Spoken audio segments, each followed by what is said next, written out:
Pour moi, la migraine, c'est avant tout un signal du corps.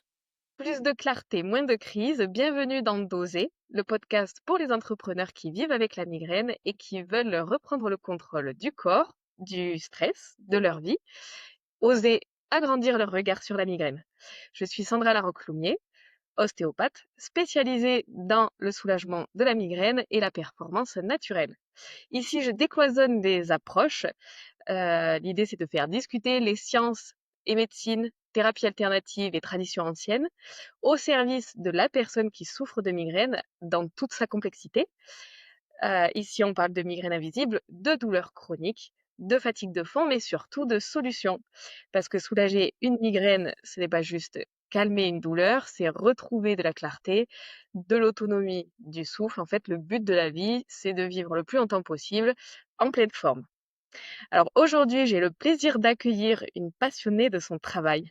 Elle est convaincue que chacun d'entre nous a la capacité de surmonter ses propres épreuves et qu'on peut tous trouver un sens à notre propre existence. Bonjour Dalia Ina, tu es praticienne en psychologie, en hypnose en EMDR, tu es aussi coach en neurosciences. Aujourd'hui, tu es spécialisée dans l'accompagnement de joueurs de haut niveau, dans les états émotionnels exacerbés, les TDAH et les traumas. Donc bonjour, je suis Talia Hainer. Mon parcours a mené à une spécialisation de l'accompagnement des troubles psychosomatiques, notamment dans les troubles chroniques comme la migraine. Je suis formée en neurosciences, en neuropsychologie, en hypnose thérapeutique, en EMDR, ce qui m'a conduite sur un chemin à la fois, c'est ma passion pour la compréhension du cerveau humain, du corps, et la volonté de proposer des approches intégratives, concrètes et respectueuses du fonctionnement humain. Mon objectif aujourd'hui est d'accompagner les personnes vers une régulation de leur système nerveux et de leur donner des outils concrets pour apaiser durablement les troubles liés au stress et aux mémoires corporelles. Dans les neurosciences, la migraine, elle est comprise comme un trouble neurovasculaire complexe. Elle est liée à une hyperexcitabilité neuronale et à des perturbations de la régulation de la douleur. Ce qui m'a menée à aller jusqu'à là, c'est déjà pour moi-même et puis aussi pour mes patients, c'est comprendre comment ce cerveau fonctionne et pourquoi les troubles viennent nous déranger. J'ai l'impression que voilà, migraine et stress, c'est quand même beaucoup lié, effectivement. Et donc là, si je comprends bien, le, la connaissance du fonctionnement du cerveau par les neurosciences apporte des explications. D'autant que tu as dit que c'était vu comme une hyper-excitabilité du système nerveux. Et en fait, j'ai l'impression qu'on est passé par beaucoup de définitions de la migraine, comme étant d'abord une maladie purement génétique, neurovasculaire. Finalement, c'est multifactoriel. Et en fait, il en résulte là, aujourd'hui, euh, cette définition d'hyper-excitabilité du système nerveux. Et j'aime bien faire le parallèle avec, enfin, oui, avec les personnes qui souffrent, qui sont intolérants au gluten. Ils ont une hyper-excitabilité de leur système digestif qui va énormément réagir à bah, ce gluten qu'ils vont absorber. Ils vont pouvoir le capter très très facilement.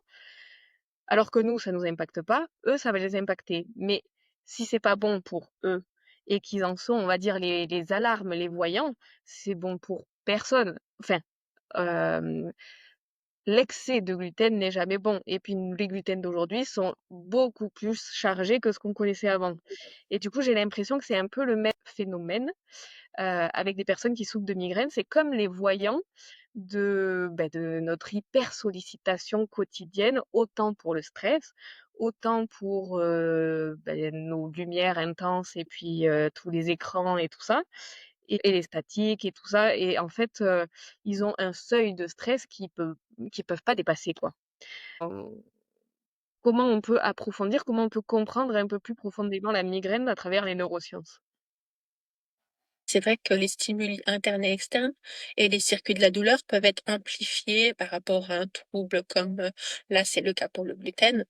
On sait également que des facteurs déclenchants comme le stress, comme on disait auparavant, la déshydratation, le trouble du sommeil, certaines carences ou encore le bruit, la lumière peuvent contribuer à déclencher des crises. Pour moi, la migraine, c'est avant tout un signal du corps. Il exprime ce qui n'est pas régulé, en fait, ce qui déborde et sur un plan psychologique, les émotions, liées au système nerveux. Les émotions qu'on refoule, les émotions qui sont trop intenses, les émotions qu'on n'arrive pas à gérer sur le moment donné. Voilà, toutes ces choses-là. Ça peut être des émotions qui sont liées à l'instant, mais ça peut être aussi des émotions qui sont antérieures. Est-ce que les patients viennent te voir parce qu'ils ont la migraine? Ou est-ce que c'est tu le découvres après, un peu comme moi au cabinet, en fait, ils viennent me voir parce qu'ils ont mal au dos, parce qu'ils ont mal à l'épaule, parce qu'il y a une sciatique, et ensuite, en creusant, je vais découvrir que il y a un terrain migraineux aussi. Est-ce que c'est le cas pour toi ou est-ce qu'ils viennent vraiment pour travailler là-dessus, sur leur migraine? Parfois, ils arrivent, pour la migraine, mais dans la plupart des cas, ils arrivent pour un autre trouble, en fait. La migraine a souvent aussi, été mise, inconsciemment de côté. Les gens qui viennent me voir, ont d'autres troubles accompagnés ou associés et en fait, ils veulent, traiter une globalité de troubles et pas forcément la migraine. Mais c'était déjà arrivé qu'une personne vienne spécifiquement pour la migraine. Comment tu prends en charge et qu'est-ce qui va te permettre de travailler sur cette migraine-là? Bah, l'approche, thérapeutique, je pense que ça, c'est important de comprendre, le pourquoi, d'où vient la migraine, quels sont, les symptômes, la fréquence, tout est dans une approche, globale, en fait et je pense que chaque personne est différente, donc il faut étudier vraiment ce que la personne ressent, le pourquoi, quand ça arrive, la thérapie qui pourrait être productive ou qui pourrait lui servir et puis, ben, un certain travail à 2 en fait, hein. À 2 avec ton patient. Bien sûr. Et comme tu as plusieurs casquettes, du coup, comment tu arrives à définir, quelle thérapie va être plus efficace pour cette personne ou pour celle-là? Alors, j'aime bien, hem poser des questions et laisser la personne parler et voir ce qu'elle ressent, comment elle fonctionne. Est-ce qu'elle a des traumas? Donc si c'est des traumas, ça sera plus pour le MDR. S'il y a besoin de chercher le pourquoi parce que la personne ne sait pas, elle a juste des répercussions d'un état, c'est comme les migraines ou autre chose, en fait, on va aller travailler en profondeur pour aller rechercher le point de vue initial de ça. En travaillant là-dessus, ça va être quoi? C'est plutôt l'hypnose? Ça peut être l'hypnose, ça peut être des séances de psychothérapie, ça peut être aussi de la cohérence cardiaque, hein. J'aime bien travailler avec le cerveau central et le noyau, en fait, qui est la respiration, Mmh. qui conditionne, l'humain et puis, donner des ressources par rapport à ça. C'est rigolo parce que depuis que je commence à échanger, je me rends compte que pour tous les professionnels, la respiration, elle est hyper centrale et en même temps, on arrive dans le monde avec une inspiration, on quitte le monde avec une expiration. Je vois pas comment d'autres ça peut ne pas être vital, d'autant que le record d'apnée, c'est, 30 minutes, 30. Donc clairement, c'est la seule chose que si on s'empêche de faire, on tient vraiment pas longtemps, quoi. La moyenne, c'est 3 minutes de pas respirer. On peut Mmh. s'arrêter de boire, un peu plus longtemps, plusieurs jours, de manger, alors, plusieurs, mois du coup, mais pas respirer, c'est juste pas possible et donc vraiment, j'ai l'impression que beaucoup, beaucoup de thérapeutes, il y a ce côté, respiration, revenir à soi, utiliser la respiration pour favoriser les traitements et les approches et du coup, c'est très intéressant. Par rapport du coup à tes différentes casquettes, alors le MDR, c'est peut-être un peu plus connu. Si on repart sur la neuropsychologie intuitive, est-ce que tu peux expliquer un petit peu ce que c'est? La neuropsychologie intuitive, bah, c'est, aller, puiser et chercher dans ce qu'on ressent, en profondeur. C'est aller, directement, chercher la source. Donc on va travailler dessus, on va avoir des techniques pour, approfondir cela, des conseils comme la respiration, mais ça peut être aussi, de dormir, de façon, optimale, avec des heures régulières, se nourrir convenablement, avoir une hygiène de vie, saine. C'est tout de petites astuces qui pourraient, en fait, améliorer le quotidien. Puisqu'on parle de neuropsychologie, l'idée c'est de mettre dans les meilleures conditions possibles le système nerveux pour que tu puisses aller chercher en profondeur, ce qui va le perturber. Tout à fait. Bah, le système nerveux agit un peu comme une soupape de décompression. Lorsque le système a atteint ses limites, en fait, il est au point de non-retour et il essaie d'envoyer des signaux au corps. C'est un peu comme, le freezing quand, on a un choc et on est soit immobilisé sur place, soit on fuit. Ce sont les 2 situations qui mènent, l'homme à agir. Dans une séance, comment ça se passe?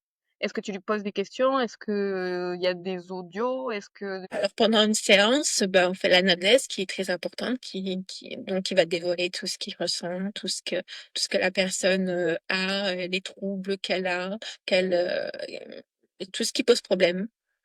Ensuite, on essaie de trouver l'approche qui va correspondre et sur cette approche, on va la travailler en amont et on va évaluer après chaque séance, voir si ça fonctionne, s'il y a besoin de plus, s'il y a besoin d'hypnose. Parfois, j'envoie des audios aussi en supplément. Comme ça, la personne peut avoir aussi un travail à la maison.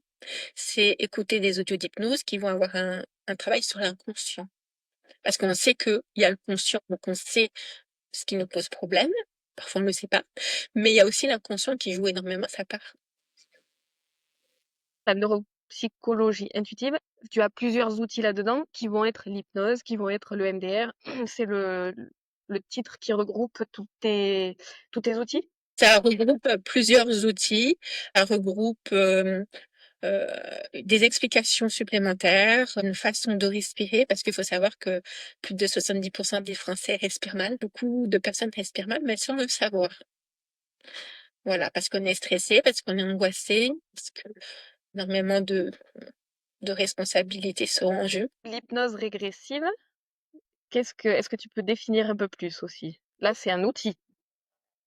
L'hypnose régressive est un outil, effectivement, comme le MDR, comme la psychologie, hein. L'hypnose régressive permet d'aller dans le passé, que ce soit le passé il y a 6 mois, il y a un an, des traumas qui ont pu être là pendant l'enfance et qui ressurgissent seulement à l'âge adulte. Parce que parfois on a eu des traumas, on a procédé à un moyen de défense et puis les choses se sont passées et on ne sait pas pourquoi à l'âge adulte ça ressort. Eh bien ça, en fait, on va aller le chercher en hypnose régressive. OK, d'accord. Donc ça va être, par exemple, très utile dans les migraines chroniques, puisque celles qu'on veut travailler, c'est souvent celles qui nous embêtent depuis plusieurs années et souvent depuis l'enfance. Ou au moins, j'en ai plein, c'est depuis 20 ans, depuis 30 ans. Beaucoup, effectivement, c'est à l'âge de 8, 10 ans que ça a commencé.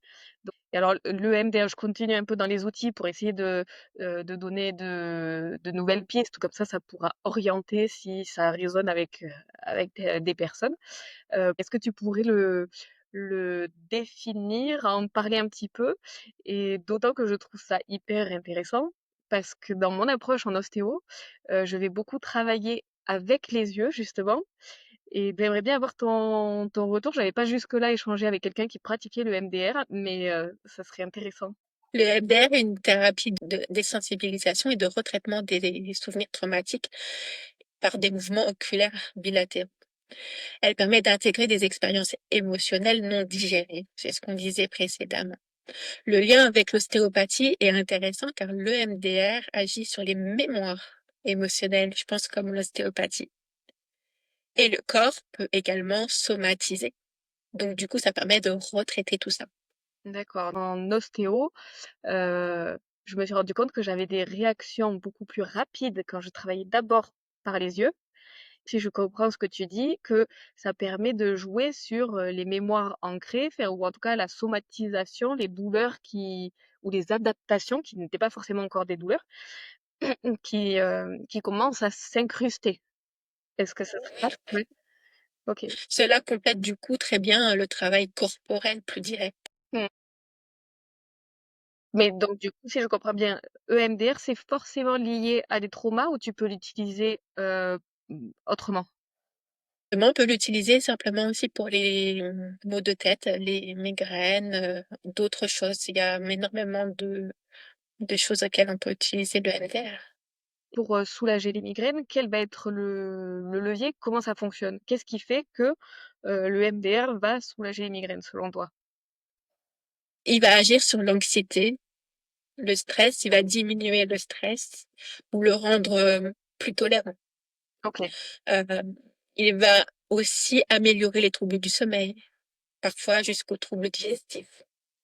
Oui, donc en travaillant là-dessus, on travaille, en fait sur tout le schéma corporel, quoi, et on peut aller très loin, ouais, et en même temps, hem, ça se comprend pas mécaniquement, mais je veux dire, par rapport à comment fonctionne le corps.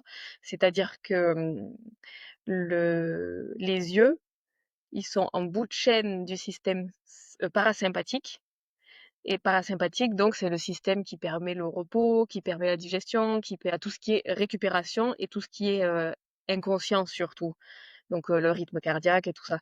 Donc en fait, effectivement, si j'ai un accès avec les yeux et que je peux stimuler cette zone-là, je stimule le reste de la chaîne, quoi, jusqu'au système digestif, et toutes les glandes qui peuvent être autour. Tout à fait, le système nerveux autonome. C'est ça.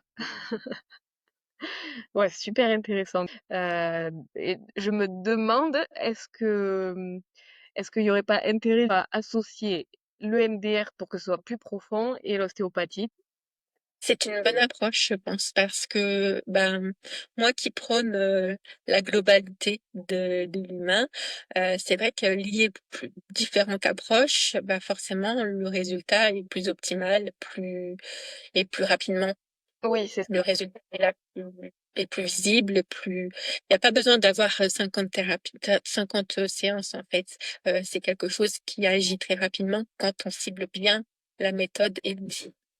Il y a une question qui arrive, c'est, par quoi on commence? Et enfin, trouver du coup la dose, le chemin, le plus approprié pour la personne. Par quoi elle commence, par, combien de séances elle fait, est-ce que c'est mieux dans un sens ou dans l'autre? Ça pose pas mal de réflexions. J'avoue que c'est pas toujours facile, mais l'essentiel, c'est de comprendre, en fait, d'où ça vient et pourquoi on en est amené à être là et qu'est-ce qu'on peut faire. Voilà, c'est la trame logique. Ensuite, ben, on peut essayer plusieurs approches, améliorer, voir, par rapport à la personne qui est en face de nous, enfin, tout ça, ça s'acquiert au moment où on a la personne en face de nous. Oui, et puis il y a un point important finalement, c'est que le meilleur thérapeute de la personne qui vit avec ses migraines, c'est quand même lui-même. Il va être attiré par certaines thérapies, pas par d'autres, par une façon de commencer, pas par une autre. Et en fait, je pense que c'est à lui de ressentir. Nous, on est là pour le guider s'il vient nous voir, mais s'il arrive à ressentir lui-même ce dont il a besoin, il sera acteur en fait de son chemin et ce sera encore plus bénéfique puisque ça lui correspondra vraiment, ça viendra de l'intérieur. Tout à fait. Mais, j'attire aussi l'attention sur, ce qu'on perçoit en fait, des personnes qui viennent, par exemple le stress, l'écoute du corps, la libération des tensions chroniques, tout ça qui va encore, donner,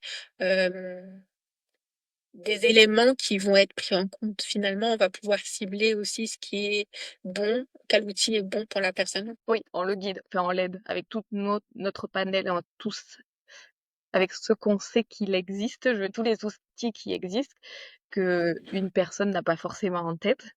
Effectivement, c'est important de pouvoir, le guider, lui montrer tout ce qui existe. Des profils de patients qui vivent avec des migraines, est-ce que tu retrouves un même type? On en a un petit peu parlé peut-être, mais voilà, est-ce qu'il y a des types, des profils de personnes qui vivent avec la migraine? Alors, il y a des personnes qui ont la migraine et qui l'oublient avec le temps, enfin qui vivent avec. Qui l'oublient peut-être pas, mais qui vivent du moins avec. Mais après, le profil est tellement varié que c'est difficile à dire, hein. Comme on a dit au tout début que tu étais spécialisée dans les joueurs de haut niveau.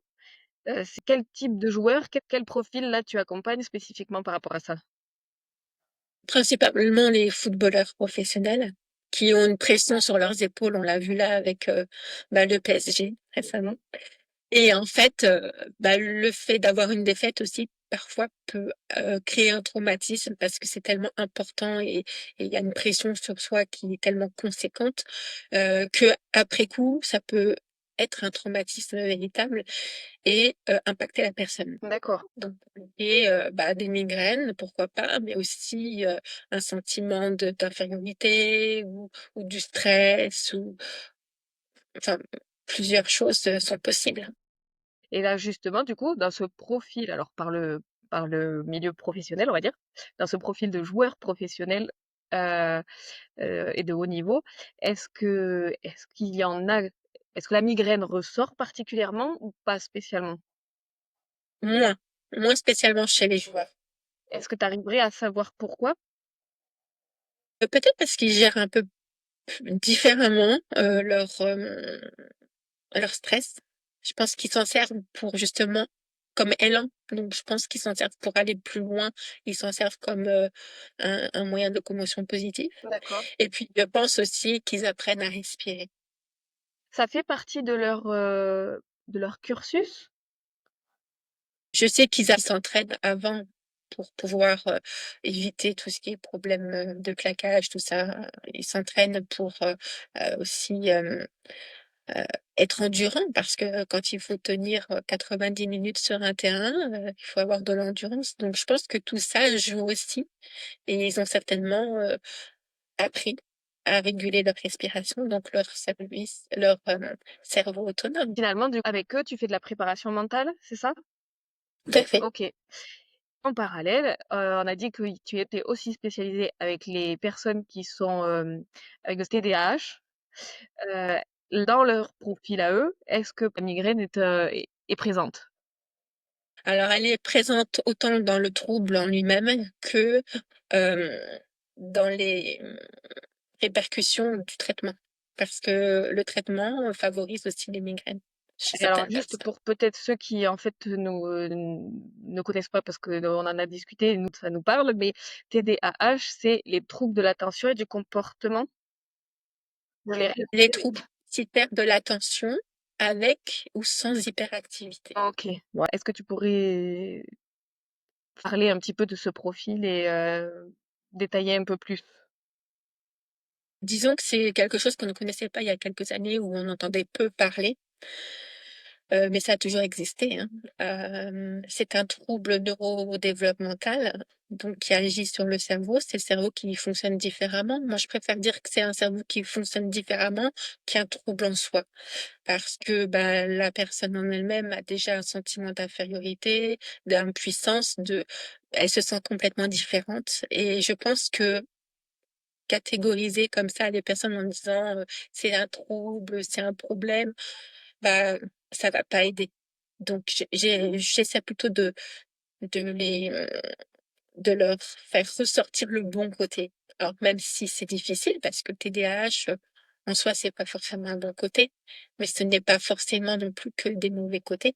Parce qu'une personne TDAH, elle n'a pas qu'un trouble, mais elle a aussi des qualités comme la créativité et un cerveau qui permet d'avoir plein d'idées en même temps. On dit ça, un cerveau en arborescence et je trouve ça fantastique, en fait. Quand on apprend à gérer le trouble, eh bien, on peut s'en servir. Complètement, oui, oui. Et quand on parle de troubles, on associe ça vraiment avec un côté de lésion, de mauvais câblage, alors que finalement, sur les études, il n'y a pas peut-être pas euh, de scanner ou de choses visibles, ou est-ce que si c'est visible Je pense que c'est visible, mais pour moi, ça a une connotation un peu péjorative et ça n'aide pas absolument. les personnes. Heu, à aller de l'avant parce que quand on nous rabâche: «Oui, on a un trouble», c'est un peu comme les enfants qui ont entendu toute leur vie: «Tu es bon à rien, tu y arriveras pas», bah, ça fait les mêmes effets et moi, je suis absolument pas pour. Donc je préfère tirer le bon côté du TDAH plutôt que le mauvais et puis, bah, motiver, donner des recettes, des des astuces comme ça pour essayer de s'organiser, d'organiser une journée, de programmer, de d'apprendre à gérer aussi son stress parce qu'il faut savoir qu'une personne TDAH est très stressée et puis elle, perd confiance facilement en elle donc pourquoi pas les motiver et leur redonner, des ressources. Bah, finalement, en fait, ça permet de recabler le cerveau, enfin de le câbler sur, autre chose que ce qu'on les a câblés en tant que trouble et pour autant, cette vision en arborescence ou ce fonctionnement en arborescence, je me dis que à l'heure d'aujourd'hui où on voudrait tellement être, plusieurs personnes à la fois pour pouvoir avoir plein d'idées, pour c'est vraiment effectivement des cerveaux puissants, en fait. Et quand, le TDAH est bien géré et peut-être avec un traitement ou sans, mais en tout cas la thérapie, fait aussi son travail. Je pense qu'on peut arriver à le gérer et à se canaliser et s'en servir plutôt comme atout. OK. Tous les troubles comme les migraines, par exemple, vont pouvoir, descendre de seuil, disparaître complètement? Du moins s'atténuer, pourquoi pas disparaître? Alors je me recentre sur le côté migraine, mais qu'est-ce qui va leur permettre de pouvoir mieux gérer leur migraine? Bah, la respiration du coup, hein, c'est sur toujours des recommandations que je donne. Donc la cohérence cardiaque, écouter les signaux corporels, donc ça aussi on l'apprend en séance. Respecter son rythme physiologique, c'est une éducation en fait. Manger correctement, limiter les sucres, se coucher à heure régulière, avoir son quota de sommeil. Travailler aussi sur les charges émotionnelles, ce qui est très important pour le TDAH. Donc on va le faire via l'hypnose ou le MDR, ce travail. OK et je rebondis sur les sucres.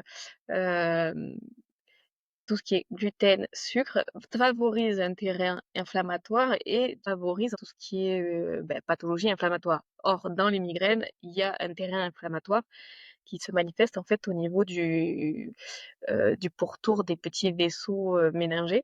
J'ai eu des cas où effectivement en diminuant, le gluten, en diminuant les sucres, en fait, ils avaient, plus de migraine. La source de leur migraine à eux, c'était ça en priorité et chaque plan de la vie du quotidien sont hyper importants à prendre en compte, quoi. On n'en mesure pas assez C'est l'importance. ça et puis en fait, c'est des choses tellement simples qu'on se dit que c'est pas possible que ça puisse, agir autant. Je pense que, rien qu'en faisant l'essai sur une période, par exemple un mois, sans sucre, mais autant le gluten que le sucre rapide ou transformé, hein, mais je pense que les résultats pourraient, être, étonnants. Donc c'est ça. Qu'est-ce que tu dirais à une personne qui en peut plus de souffrir, qui a tout essayé et qui se dit: «De toute façon, ça changera probablement jamais, je suis condamnée»? Bah, je la rassurerais, je lui dirais déjà que je comprends profondément sa fatigue et puis, beh, je l'encouragerais et puis, quand on a l'impression d'avoir tout essayé, bah, il est naturel de perdre espoir donc c'est une émotion qui est normale et je l'accompagnerai en lui proposant divers, moyens pour, justement rééquilibrer son système nerveux, accroître sa capacité à réajuster, tout ça dans de bonnes conditions. Si tu devais donner des stratégies, concrètes à quelqu'un qui, pour l'aider à mieux vivre sa migraine, qu'est-ce Mmh. que ça serait pour toi? Bah, il y a plusieurs, moyens simples, hein, comme je disais précédemment, donc il y a la cohérence, cardiaque, c'est un outil essentiel pour, réentraîner le système nerveux et prévenir l'emballement des circuits de la douleur. Donc en 5 minutes, ça suffit, hein. Il existe d'ailleurs des applications pour ça et ça peut vraiment faire la différence. L'écoute des signaux corporels, apprendre à repérer les premiers signes annonciateurs d'une crise qui permet d'agir en amont. Et le respect du rythme physiologique, donc le sommeil régulier, une hydratation, suffisante et la gestion du temps de pause. Par exemple, je parle pour un TDAH dans ce contexte-là, plutôt que de faire un travail sur 1 heure et demie, bah, mieux vaut décomposer la tâche sur 20 minutes, 10 minutes de pause, 20 minutes, et on est plus proactif. Et donc ça, c'est spécifique pour le TDAH, mais finalement, c'est bénéfique pour quelqu'un d'autre aussi. Et il y a aussi la charge émotionnelle à apprendre à gérer, à reconnaître ses émotions. J'encourage souvent les personnes à avoir un petit carnet, un petit cahier pour les noter, et puis noter aussi ce qui a fait remonter cette émotion. Donc ça permet d'analyser aussi, de comprendre et de mieux intégrer ça. La gestion des émotions, c'est vrai qu'elle est importante et j'ai l'impression qu'en fait, on l'a vraiment mise de côté depuis très tôt. Tout à fait, et beaucoup de migraines sont le reflet d'un stress chronique mal régulé. Avec un contexte émotionnel en amont. Tout à fait. Donc, le petit carnet. Le petit carnet, pas forcément pour noter tous les jours sa migraine, mais au moins pour noter l'émotion qui va avec. Enfin, c'est en plus, noter le contexte émotionnel plutôt les quelques jours avant, parce que souvent ça se manifeste pas du tac au tac. Mhm. Et on arrive à, plus on commence à comprendre et plus on commence à débroussailler un peu ce qui se passe, plus on aura accès à l'émotion directement liée quelques secondes après. Mais au début, c'est un travail sur plusieurs jours. Tu es d'accord avec ça? Je suis d'accord, c'est un travail qui s'acquiert. En fait, une fois qu'on a reconnu l'émotion, il faut savoir comment la gérer, comment travailler, et puis venir plus en amont et apprendre à l'anticiper ou alors à l'accepter. Donc pour que ce soit concret pour ceux qui nous écoutent, quand on parle de apprendre à gérer ou à comprendre ses émotions, c'est vraiment ce petit carnet, c'est la solution la plus simple, tu penses? Ce petit carnet de noter ce qui s'est passé, de noter dans quelle situation je me trouvais, dans quelle émotion je me sentais à cet instant-là. Je pense qu'il existe plusieurs outils, mais le fait de le mettre sur papier, ça aide. Déjà, on le visualise et on l'intègre. Mhm. Et je pense que le fait, on conseille souvent aussi de faire un journal intime, d'écrire. Et en fait, le fait d'écrire, ça relâche un peu la pression. Donc, ça a une double efficacité. Ok. Et c'est pour ça que je conseille justement d'écrire dans un petit carnet. Donc, on écrit l'émotion, on va la chercher, on essaie de comprendre pourquoi. Et puis, du coup, on développe. Mais c'est un travail qui s'apprend et c'est un travail qui est efficace. C'est plus facile quand on est guidé, j'imagine, que de se lancer comme ça sans trop savoir qu'est-ce qu'on écrit, pourquoi on l'écrit. Oui, bien sûr. Mais ça, toutes les astuces et la façon de faire, elle est apprise en thérapie. D'où l'importance de d'aller trouver ce qui nous correspond et d'aller chercher les personnes qui peuvent nous aider à aller un petit peu plus loin que ce qu'on avait d'habitude, quoi. Mhm. Tout à fait. Je suis ravie pour cet échange. Merci pour ces clés concrètes. Euh, Où est-ce qu'on peut te retrouver? Alors, on peut me retrouver sur les réseaux comme Instagram, YouTube, Facebook, LinkedIn, sous le nom de Talia Ina, et en consultation en cabinet ou à distance. Et je partage régulièrement des ressources pour accompagner vers ce chemin de bien-être Que tu sur mes partages réseaux. du coup sur les réseaux, justement, c'est ça? OK. Je mettrai Tu me transmettras, je mettrai tous les liens dans les descriptions, comme ça au moins ceux qui veulent te retrouver pourront le faire. Hem, Si du coup vous souhaitez avoir d'autres conseils concrets, d'autres petits exercices ou des astuces que vous aviez pas jusque-là testés ou que vous découvrez avec nous, des choses concrètes qu'on utilise en cabinet, qui sont utilisées dans les consultations de différents praticiens, voilà, pour avoir des nouvelles gestions sur vos douleurs, une nouvelle gestion ou une nouvelle approche sur vos gestions de crise. Alors du coup, abonnez-vous à ce podcast, likez, partagez pour que vous puissiez transmettre cette dose du coup de conseils et de partage autour de vous. J'aurais une petite chose à te demander avant de clôturer. Quelle est ta mission aujourd'hui?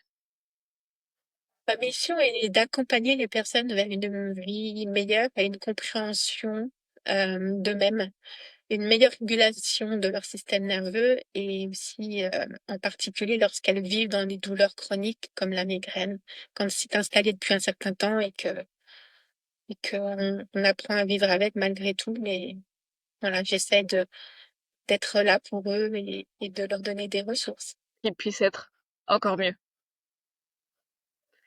Et si tu devais terminer notre échange par un mot, qu'est-ce que tu dirais? Espérance.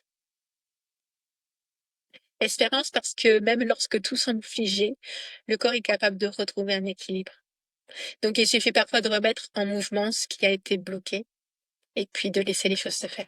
Ah, j'aime bien cette idée. Comme ça, c'est trouver la petite clé qui va ouvrir la porte vers du mieux, vers autre chose. Et on a tellement de trousseaux qu'en fait, il suffit parfois de trouver la bonne clé, quoi. Tout à fait. Merci beaucoup. Euh, est-ce que, est-ce qu'il y a quelqu'un à qui tu penses qui pourrait, sur un prochain échange, être intéressé de de partager ce moment-là comme tu viens de faire avec moi? Je pense qu'en recherchant, j'aurais peut-être des Ouais. idées. Là, comme ça, ça me vient pas spontanément, mais pourquoi pas, oui, oui. Je pense que je peux trouver ça. Marche. En tout cas, j'ai été ravie de pouvoir échanger sur ces différentes approches et voilà, et d'avoir une vision un peu plus large sur tout ce qui était qu'on connaît pas tant que ça en fait, tout ce qui est psychologie, psychothérapie, on en entend beaucoup parler sans vraiment certains oser y aller. Donc merci beaucoup pour ça et d'avoir pu mettre en lumière et apporter d'autres pistes de ceux qui nous écoutent. Merci à toi, Sandra. Merci beaucoup d'avoir été là, merci d'avoir écouté. Au plaisir de partager de nouvelles doses et d'oser élargir les regards dans d'oser.